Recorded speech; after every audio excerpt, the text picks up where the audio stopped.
eta behin esatean nire izpa garazi, gaixo dagoela, astelehenetik gripearekin dabil eta ez dio buelta eman.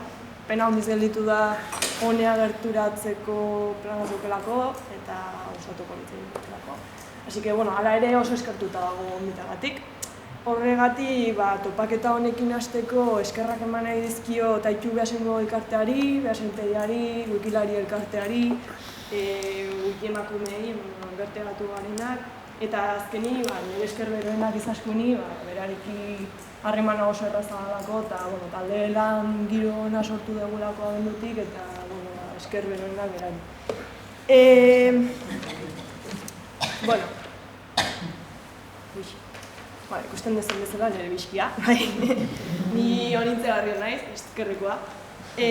Beasaindarra aurreko urtetik martxoan proiektu honekin hasi ginen, gizakari deiturikoa. Aurten martxoan urtebete dela hasi ginela proiektu honekin, bueltaka. Aizpa eta biok gizarte antropologia ikasi genuen Euskal Herriko Unibertsitatean, eta 2022an graduatu ginen, HUn. Hasieratik argi genukan,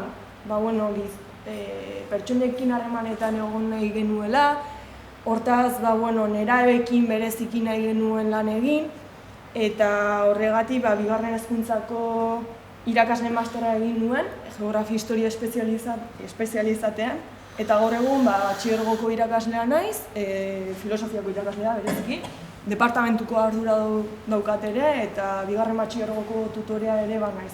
Hortaz, eguneroko harremana nerabeekin ematen da.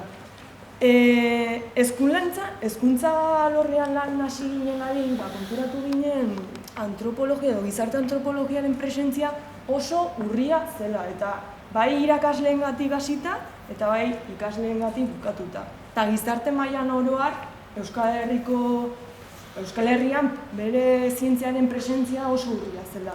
Horregatik, gizakari proiektua sortzea beharrezkoa iruditu zitzaigun. Proiektuak bi helburu dauzka, bereziki alde batetik antropologia disiplina bezala zabaltzea, eta bestetik Euskal Herriko hezkuntza sisteman antropologia bera txertatzen hastea pixkanaka. Bi oinarri horiek bezala hartuta osatu genuen gizakari proiektua. Gizakari hitz-joko baten emaitza da, gizakia eta kari arrazoi euskeraz. Horregatik, gizakia da gauza guztien neurria, esaten zuen Protagorasek, eta gure neurria bereziki nerabeak dira. Beraiengatik lan egiten dugu eta beraiekin batera ikasten dugu egunerokoan. Horregatik, hezkuntza oso presente daukagu alorra da, gizarte alorra da. Edurneren praktiketako tutore izan zen, eta bere bokazioa ere azpimarragarria da, bokazio handiko pertsona da, hezkuntzan ere presentzia handiko pertsona eta gazteak eskertuta. Saiatu. Oso irakasle hona. Gizakariren barruan ere...